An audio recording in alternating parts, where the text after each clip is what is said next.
Spectrum crew is trying to navigate back home after a battle with the Thinviri crew. Thinvirians are vicious, selfish species that can morph into whatever organism they consume. After exterminating the Thinvirian assassins on the Spectrum, the team destroyed their spaceship and started planning their voyage home. However, strange things began happening when people from each sector began disappearing. There's a threat on board, and the commander must ensure that the crew returns home safe and the threat destroyed. Are the lives lost sacrifices or mass murder? Home is ahead, my comrades. Our battle has been victorious and our people shall celebrate this laurel. Fellow crewmates and friends who fought beside me through this perilous time, the war against Thinviri is over. My comrades, a decorous celebration is awaiting.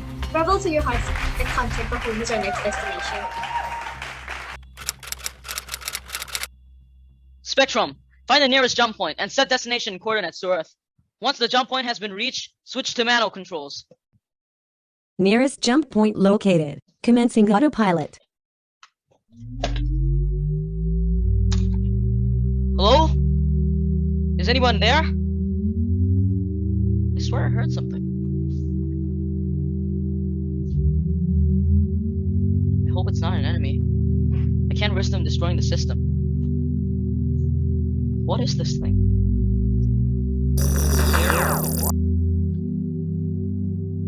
Commander! I receive you, Chief. What seems to be the problem? I believe there's a breach near the entrance of the navigation sector. Breach? That's ludicrous, Chief. I need you to secure the lobbies near the sector. No one gets in or out as another breach to the other chiefs. I'll announce it in my sector, and we'll meet at the mess hall for a head count. Everyone, report the mess hall. There will be a head count in chronological order to ensure everyone's impregnability, and do so in an orthodox methodology. There is no apparent anomaly in this report. Maybe that worry was just an extraneous trepidation. The head count and report showed no aberration, yet Mael couldn't entirely rest soundly. The thoughts of the mysterious figure floated aimlessly in his mind like a lost ship at sea. The introspection of the sound lethargy was far from Mael's mind. How could anyone possibly rest when there's a feasible threat, contingency quietly, quiescently, in the same quarters with everyone? No sane mind will be able to sleep. I've read the Compton render you wired to my archive. After scrutinizing and checking thoroughly, there seemed to be no anomaly in the system. Yes, from the system analysis, that is true. But I still have this intuition that something isn't quite right. Chronos, are you unequivocally confident that your men terminated all the assassins from the first breach inevitably? Are you questioning the propensity of my men? Insulting my battalion would be insulting me, and are you sure you want to go down that road? The count is never wrong, Mael. Mellow down and ease your mind. You don't want to go in Cairo sleep without worry and reasoning. When going to Cairo sleep while stressed could cause the chamber to initiate self-life support command. I know, but I don't want history to repeat itself. We have already lost enough men, and I don't want another family to grieve the death of their loved ones when I couldn't have prevented.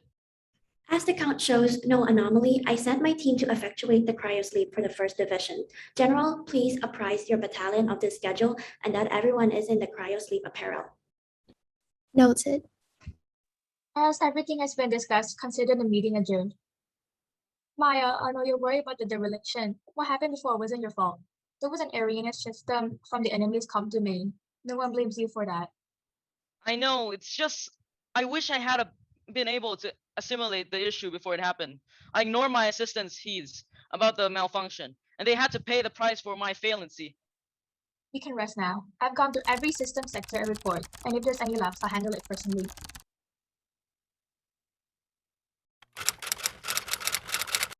Salutations, General. Chief orders me to validate your transition to cryosleep, and this is Holmes from the medical department. You and your men will be taking cryosleep chamber 3. If everyone please stand adjacent to your chamber with your hand on the OCR device, I would appreciate that. Everyone is extant, I assume. Everyone is present. Excellent. Everyone please step into your designated chamber in chronological order, from rank starting with the General. Defense is down. Commencing Phase 2 of Operation Hydra.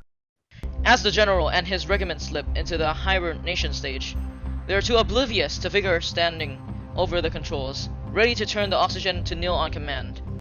What do I owe this pleasure, Mael? Or your sector will be put into cryosleep after miracle if you're wondering, or do you have something else to discuss? I would like to ask for permission to ventilate about the headcount for every sector except the battalion. Please attend this gathering. I need you to corroborate the numbers.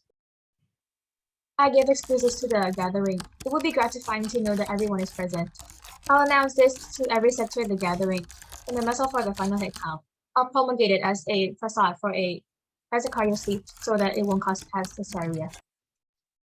Thank you for your consent. I'll inform my sector about the meeting in the mess hall. That can't be right. The numbers aren't lining up with the preceding number. No, it can't be. Iris, what seems to be the problem? Do the counts come in yet? It did, Commander, but we're missing one crew member from each sector. It seems as though they dissipated into thin air. Is there a problem with the head count? My crew and I needed to head back to our lab to recommence our experiment. Head counts results are coming back, but one person is missing from each sector. Commander, you don't think it's them, right? The possibility would be nearly non-viable. General Chronos and his men terminated every single last one of them. The head count is off, isn't it? I knew something wasn't right about the circumstances. What do we do about this? We can't take actions yet. Our hastiness in dealing with the issue could alert the threat to know of its presence. This re-head count would have probably made the peril more secretive in its action. Catching it then would be nearly impossible. We need to tread carefully. As days passed, Chief Navigator became more and more dubious. For this reason, he decided to arrange another meeting to discuss the possibility of what might be happening. Sir, I seem to be having this lousy feeling lately. An ominous feeling. Okay, tell me more about it. I think we're going to have difficulties along the way to Earth. We should arrange a meeting and talk about the possibilities of what might be happening. Mael, you're not sick, right? But very well, the meeting will start at midnight so that everyone will be asleep and only those assigned to crew count can join. You should inform the other officers about this. Yes, sir. Thank you for coming, everyone. I want all of you to be aware that I've had this sinister feeling. You are all invited here to discuss the possible complications. Feel free to share any thoughts. Well, from my experience, it is relatively common to have hallucinations. Mel, have you been feeling sick lately? No, not really. By any chance, do you think the thin variants are back for revenge? If so, we can talk about strengthening the strategy used to beat them back in. What a good idea. Has anyone got any knowledge about their strengths or weaknesses? Well, we know that those ignorant creatures can't concentrate well when bright light or fire is shining in through their eyes. I'm also starting to feel that they may soon materialize again.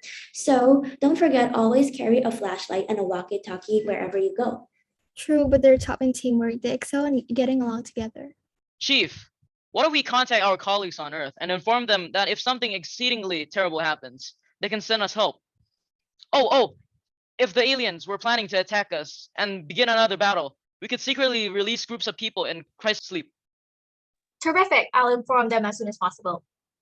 Fortunately, the meeting was past midnight and everyone was asleep. There was no possible way the crew conversations and plans could be spread elsewhere. If you remember, a suspicious breach could metamorphose foes into one of the crew members. After consuming one of the crewmates, thankfully, that skeptical creature was also asleep, so it wasn't aware of the concurring meeting. Earth, this is Spectrum ID S4763, ship returning from the war with Bimbirium. We were in the assumption that the war was over with our side as victorious, but we were far from it. The battle is going on right now, with the Spectrum as the battlefield. A thin variant assassin made into the ship during a breach. We are requesting for the crew on Earth to be prepared when we send the signal for backup. Chief, is there a problem with the system? You seem to be concentrating hard on that program. Yeah, there was a problem with one thruster, but the issue has been contended with. Thank you for your concerns. Meeting same time and same place. Enter the bridge as discreetly as possible and make sure no one follows you. I've called you here to the discussion of the breach aboard the Spectrum. Does anyone have any further improvements on the insight on the situation? I was able to encrypt the lasercom message to Earth, informing them about the situation on board. When we send a signal, backup from Earth will arrive. Most of our armed forces are currently in cryosleep. I suggest waking them up one by one and hiding them in the cargo room to not raise any suspicion of the current situation to the enemy. I agree with that plan. With our current forces, we won't be able to hold the enemy forces for long. I'll wake General Chronos first from sleep. As Chief Medical Officer, it won't be suspicious to any enemies if I'm in Cairo's sleep chamber. I wish you luck on your mission, Orion. Getting General Chronos and some of his high-ranking officers from the Cryo sleep chamber into the cargo room was the least of Chief Orion's problems, as Orion accomplished that mission with ease.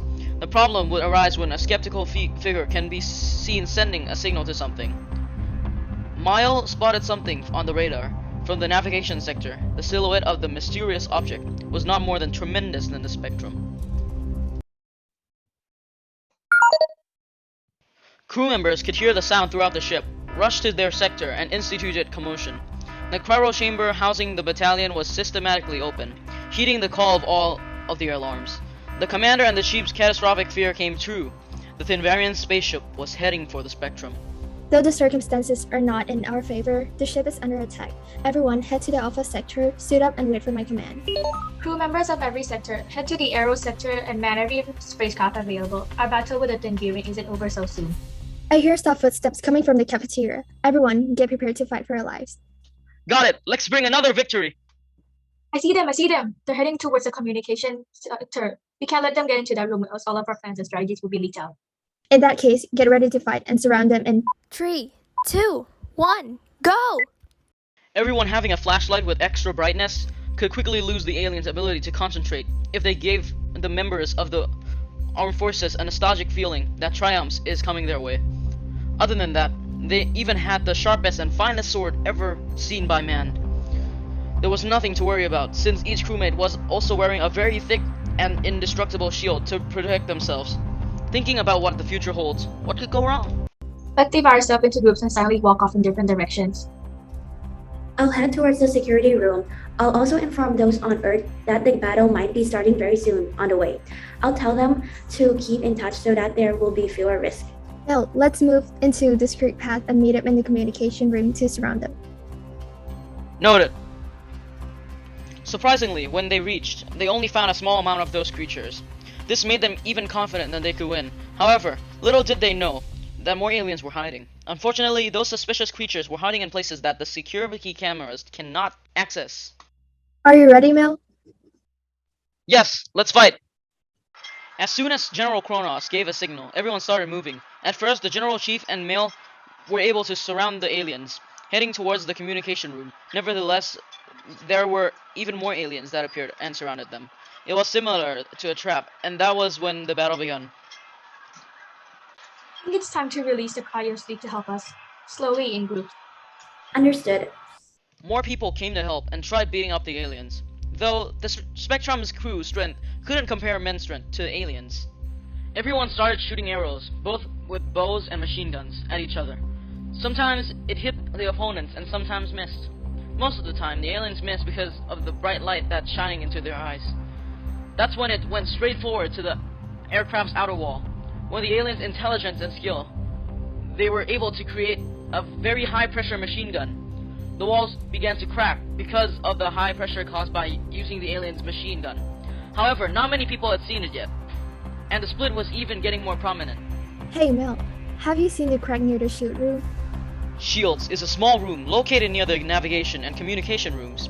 In addition, there's a vent that connects to the aircraft's second exit. No, is it significant? Now it's about 10 inches. Currently, it's also getting wider. I think the aircraft is going to blow up very soon. So what are we going to do if it explodes? I have no idea. Just try to stay calm and don't panic. Inform the others too. Of course I will. Suddenly, in a blink of an eye, the aircraft started to collapse. Everyone on board couldn't even keep their balance because the floor was trembling so hard. Oh my goodness, what will I do? Will any of us survive? Seconds later, the aircraft blew up and everyone was gliding in space. The aliens were creatures with less muscle and more body fat, so they were easier to float and disappear into outer space. Just in time, there was another aircraft from Earth to rescue and help the humans get back up and return to their homeland, Earth. The battle was another success. Planet Earth, here we come!